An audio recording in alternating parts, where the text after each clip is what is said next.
अगर आप इस कथा को सुन रहे हैं और आपका मन जरा सा भी भगवान जगन्नाथ की ओर खिंचता है तो यह केवल कहानी नहीं है, यह एक परीक्षा है।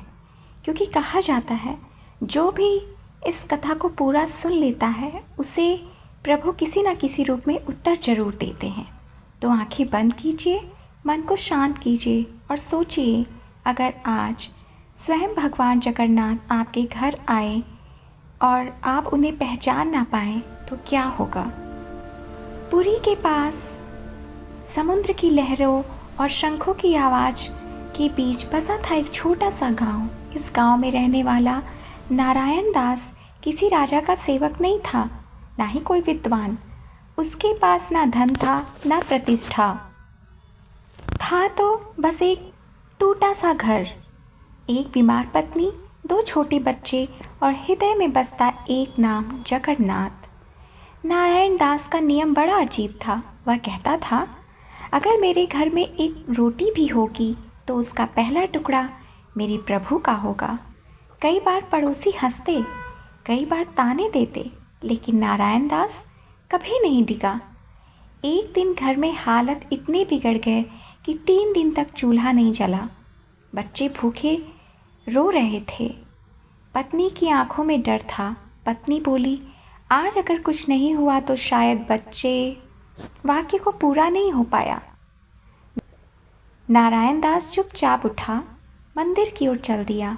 रात का समय था, मंदिर लगभग सूना, दीपक की लौ कांप रही थी।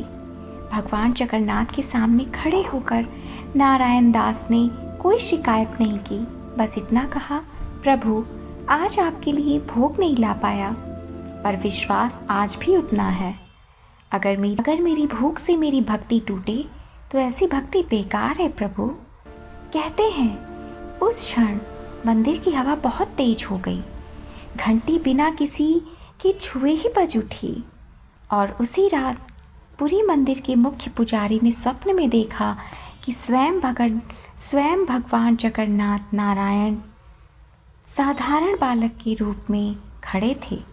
ना नील रत्न, ना मुकुट, बस हाथ में एक झोली। भगवान बोले, आज मेरे एक भक्त के घर अन्न नहीं है, कल मैं स्वयं भिक्षा करने जाऊंगा।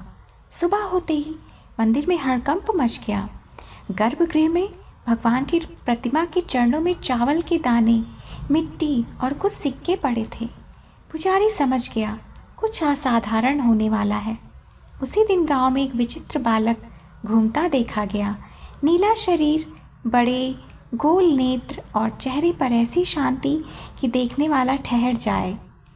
वह हर घर के दरवाजे पर जाता और बस इतना कहता, नारायण दास के लिए अन्न दे दो। कुछ लोगों ने दिया, कुछ लोगों ने मना कर दिया।